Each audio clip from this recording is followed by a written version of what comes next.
Toujours sur le Festival du Nautisme à Cannes, nous avons sélectionné une nouveauté marquante, un nouveau concept proposé par le chantier Beneteau. Pour nous en parler, Rosalie Legal. Bonjour Rosalie. Bonjour Pierre. Alors pourquoi un nouveau bateau à moteur et une nouvelle gamme surtout? Eh bien, nous lançons cette année donc, la gamme des Flyers Gran Turismo sur le segment des ce qu'on appelle Express Cruiser. Donc pourquoi une nouvelle gamme? Eh bien tout simplement parce que on l'a annoncé, la marque ce qui était aujourd'hui une gamme Monte Carlo devient aujourd'hui une marque à part entière et donc sera distribuée par un réseau spécifique. Donc aujourd'hui, la marque Beneteau a choisi de rester sur le segment des Express Cruiser, donc en lançant une nouvelle gamme, Flyer Gran Turismo.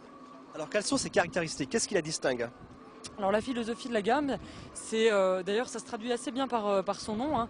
On cherche à garder l'esprit méditerranéen, italien, des vedettes italiennes à la fois au style à la fois racé et sportif, tout en gardant la touche de luxe et de confort qui va permettre de vraiment convaincre nos clients.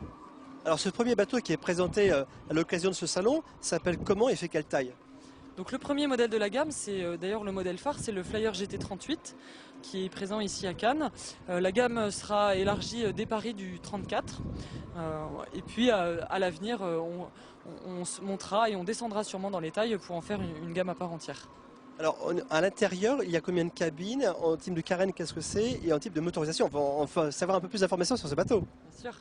Bien, on a quand même puisé dans notre savoir-faire des anciens modèles, Monte Carlo 37 en l'occurrence, pour développer ce modèle. Donc on a gardé ce qui se vendait vraiment, ce qui marchait beaucoup, c'est-à-dire la carène Airstep, la motorisation Stern Drive couplée au joystick, et puis surtout le designer Andréani. Ça on a gardé. Et puis tout le reste, on a tout changé, on a revu les volumes à bord, on a redessiné le cockpit, on a apporté beaucoup plus de luxe et de confort, notamment grâce à la lumière naturelle qui est apportée par les hublots panoramiques, ou toutes les ouvertures qu'on a créées. Et puis voilà, on a vraiment tout redessiné pour apporter un bateau, créer un bateau à la hauteur de la demande sur le marché, quoi. À l'intérieur, on retrouve combien de cabines? Alors à l'intérieur, on a donc deux cabines, une cabine propriétaire à l'avant et puis une cabine invitée à l'arrière, qui peut être avec soit un lit double ou deux lits jumeaux en fonction du type d'invité qu'on a. Au niveau boiserie, il y aura différents échantillons? Alors on est sur une nouvelle teinte de bois, celle qu'on appelle mahogany, qui est assez foncée mais qu'on arrive à bien alterner par des parements blancs, ce qui permet d'apporter beaucoup de lumière. Aujourd'hui c'est la seule teinte qu'on propose, car elle a déjà rencontré beaucoup de succès, notamment sur le Monte Carlo 42 à Paris l'an dernier. Rosalie, pouvez-vous nous expliquer ce qui change exactement sur ce bateau par rapport à la concurrence? Ce qui est vraiment différent, ce qui est vraiment nouveau, c'est dans le cockpit, on a fait le choix de mettre le pilote au centre du bateau, donc le poste de pilotage est central, et ce grâce à un pare-brise qui est d'un seul tenant, monobloc comme on dit.